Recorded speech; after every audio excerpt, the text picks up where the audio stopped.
हाय, good morning, सत श्री अकाल, आदाब, नमस्कार, वणक्कम, जय हिंद दोस्तों। कैसे हो आप लोग? मैं हूं आपका अपना डॉक्टर नवनीत काला। और पहले ये वीडियो शुरू करने से पहले आपको बता दूं दो इम्पॉर्टेंट इन्फॉर्मेशन।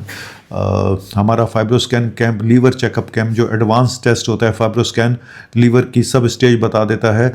और वो लग रहा है 1 नवंबर को, मेरे जन्मदिन से एक दिन पहले। दूसरी खबर यही है, मेरा जन्मदिन है 2 नवंबर को।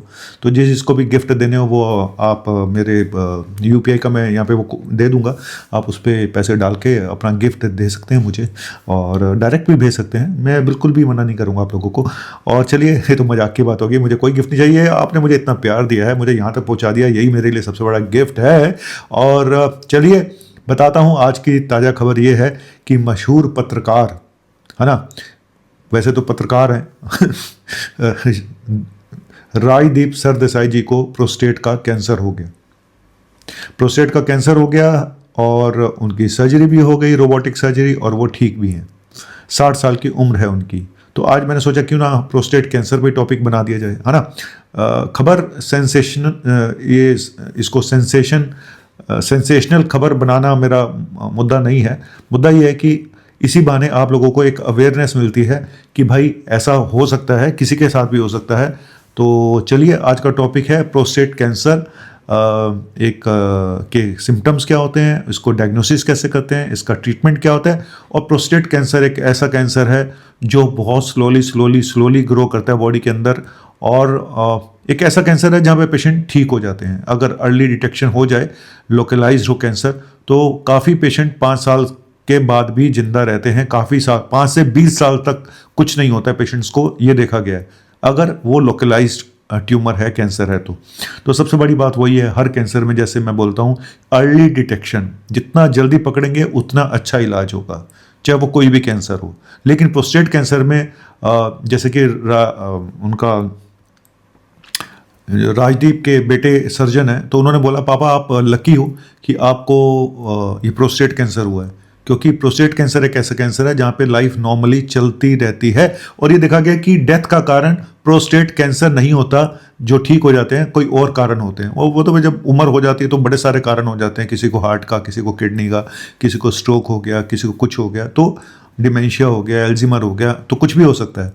तो लेकिन मैंने खुद देखा है कि प्रोस्टेट कैंसर काफ़ी लंबे चलते हैं अगर वो लोकलाइज्ड है।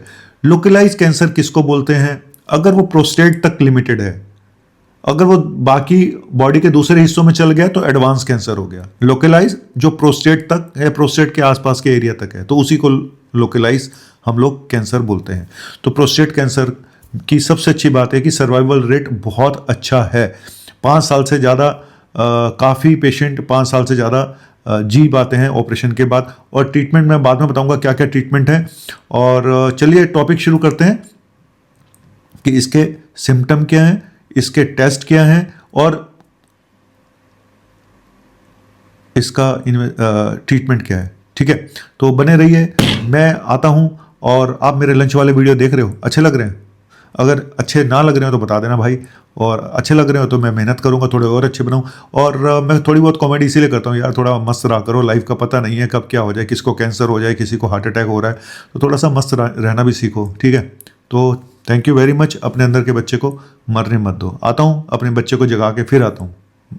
जाना मत कहीं, रुको, यहीं रुको।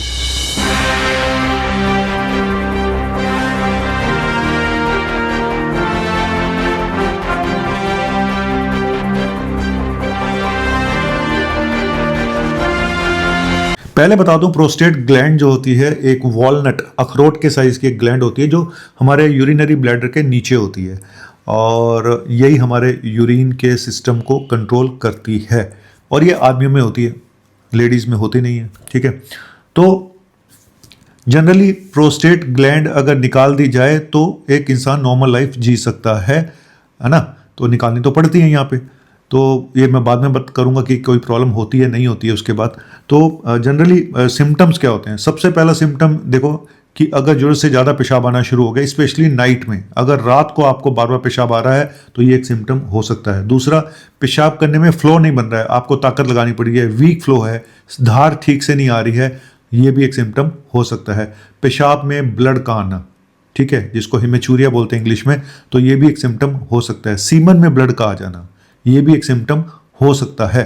और लोअर पेल्विक एरिया में पेन होना, थाई में पेन होना, बैक में पेन होना, ये भी एक सिम्टम हो सकता है।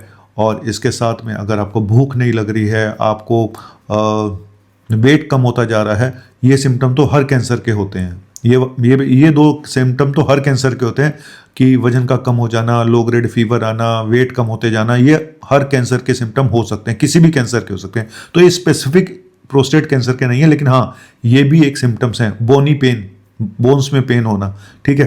तो ये काफ़ी सारे सिम्टम मैंने आपको बता दिए। नेक्स्ट, और एक सिम्टम मैं आपको बताना भूल गया हूँ, इरेक्टाइल डिसफंक्शन, है ना, सेक्सुअल डिसफंक्शन या फिर पेनफुल इजैकुलेशन, है ना, सेक्स करते हुए उनको पेन होता है, तो ये भी एक सिम्टम हो सकता है। तो ये तो के सिम्टम्स। अब आते हैं कि कौन से ऐसे टेस्ट हैं जिससे हम पता लगा सकते हैं। तो एक तो आपको डॉक्टर फिजिकल एग्जामिन करेगा, पर रेक्टल एग्जामिन करते हैं ना, रेक्टम के अंदर उंगली डाल के देखते हैं, प्रोस्टेट को फील करते हैं, वो हार्ड है कैसी है। तो ये तो हो गया एक फिजिकल एग्जामिनेशन। दूसरा, ब्लड टेस्ट में PSA नाम का एक टेस्ट होता है, PSA, जो अगर बहुत तेज़ी से बढ़ रहा है शॉर्ट पीरियड में, तो वो इंडिकेट करता है कि कुछ कैंसरस ग्रोथ हो सकती है। तो PSA टेस्ट करा के देख सकते हैं। कई बार PSA इन्फेक्शन में भी बढ़ जाता है, तो इसीलिए घबराएं मत। तो ये आपका डॉक्टर आपको बताएगा कि ये जो PSA है ये सिग्निफिकेंट है नहीं है। कुछ दिन वो पहले पर रेक्टल एग्जामिनेशन करके देखते हैं, कुछ दिन एंटीबायोटिक दे के देखते हैं, क्योंकि इन्फेक्शन प्रोस्टेटाइटिस में भी PSA बढ़ सकता है। तो इसीलिए घबराओ मत कि PSA मेरा थोड़ा बड़ा आ गया तो कैंसर ही होगा, ऐसा भी नहीं है। लेकिन हाँ, तो उसके अलावा कुछ इमेजिंग है, MRI करा के देख सकते हैं। फिर सबसे जो मेन टेस्ट है वो है बायोप्सी, ठीक है। बायोप्सी वो सर्जन करेगा आपकी बायोप्सी, वो कैसे करते हैं, MRI गाइडेड करते हैं, CT गाइडेड करते हैं, वो सब मतलब बायोप्सी करना जरूरी है। उसी से पता चलेगा कि कितना एग्रेसिव कैंसर है, किस टाइप का कैंसर है, कैंसर भी है या नहीं है ना। तो कई बार बाहर से लगता है कैंसर, तो बायोप्सी में आता है कि नहीं है। अब कुछ बाबा लोग कहते हैं कि बायोप्सी करनी ही नहीं चाहिए, तो भाई करेंगे नहीं तो पता कैसे चलेगा। बाबा लोग तुम बोल तो देते हो कैंसर फैल जाता है, फलाना फैल जाता है, तुम ही बता दो फिर कैसे इलाज करें। ये कोई नहीं बताएगा कैसे इलाज करें, बस आपको डराएंगे और एलोपैथिक दवाइयों के और नुकसान बताएंगे। ये कोई नहीं बताएगा कि इस पेशेंट का इलाज कैसे करें। बस जब तुम्हें यही नहीं पता कैंसर है नहीं है, तो तुम इलाज क्या करोगे, कहाँ से पैदा हो गए बाबा लोग। बंद करो। देखो, रिस्क फैक्टर ये होते हैं कि आपकी एज अगर 50 से ज़्यादा है तो एक रिस्क फैक्टर है। फैमिली हिस्ट्री प्रोस्टेट कैंसर की है, ये भी एक रिस्क फैक्टर है। कुछ रेसेस में जो अफ्रीकन अमेरिकन, है ना, हम तो वहाँ के रहने वाले हैं नहीं, हमारे तो इंडिया में भी बहुत कैंसर है, हमें वहाँ से क्या लेना। लेकिन उनमें ज़्यादा ये देखा गया है कि वहाँ पे हायर रेट है प्रोस्टेट कैंसर का, ठीक है।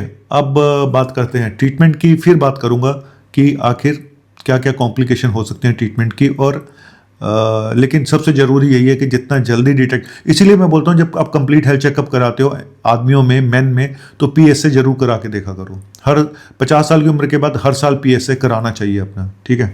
देखो, ट्रीटमेंट तो वही है, एक तो डिपेंड करता है कौन सी स्टेज का कैंसर है आपका, लोकलाइज है, एडवांस है, क्या पहले उसको रेडिएशन देना पड़ेगा, पहले उसको कीमोथेरेपी देनी पड़ेगी, सर्जरी बाद में हो गई, कैसे होगी, ये सब डिसाइड करते हैं स्टेजिंग पे, ठीक है। तो ट्रीटमेंट में वही है, surgery, radiation, chemotherapy, hormonal therapy, है ना, तो कई क्रायोथेरेपी, तो बहुत सारी थेरेपीज़ हैं। उसकी डिटेल में तो मैं नहीं जाऊंगा, क्योंकि मेरा मकसद आपको अवेयर करना है सिर्फ, क्योंकि इतनी डिटेल बता के कोई फ़ायदा नहीं है कि आपको ये इस स्टेज का ये ट्रीटमेंट है इस स्टेज का। और ना ही मैं ऑन्कोलॉजिस्ट हूँ, ना मैं कैंसर स्पेशलिस्ट हूँ जो मैं आपको इतना डिटेल में बता के, मुझे कोई मतलब मैं कैसे बता सकता हूँ यार, मैं तो आपको अवेयर करता हूँ बस, दैट्स ऑल। सर्जरी के बाद कुछ कॉम्प्लिकेशन कुछ लोगों को हो सकती हैं, जैसे कि इनकॉन्टिनेंस, पेशाब पे कंट्रोल ना हो, या उनको इरेक्टाइल डिसफंक्शन हो जाए, तो उसका भी ट्रीटमेंट है। हर चीज़ का ट्रीटमेंट है। अपना लाइफस्टाइल मेंटेन करें, केगल एक्सरसाइजेस करें, पेल्विक फ्लोर एक्सरसाइज करें, और बाकी कुछ मेडिसिन्स हैं जो इसको कंट्रोल कर सकती हैं। तो लेकिन जान ज़्यादा ज़रूरी है, सबसे ज़रूरी है पेशेंट की जान बचाना, और जान तभी बचेगी जब आप कैंसर को जल्दी पता लगाएंगे, है ना। तो और लेकिन अब ये ना हो कि अब आप दिक्कत क्या है कि आप PSA टेस्ट कराओगे, जरा सा वो 4 से 5 आ गया तो आप शोर मचाना शुरू कर देते हो। उसको सीरियल वाइज टेस्ट कराने पड़ते हैं कुछ दिनों के इंटरवल पे, और देखना पड़ता है कि क्या रैपिड ग्रो तो नहीं कर, रैपिड राइज तो नहीं हो रहा है इसके अंदर, तो वो ज़्यादा इंपॉर्टेंट है, ठीक है।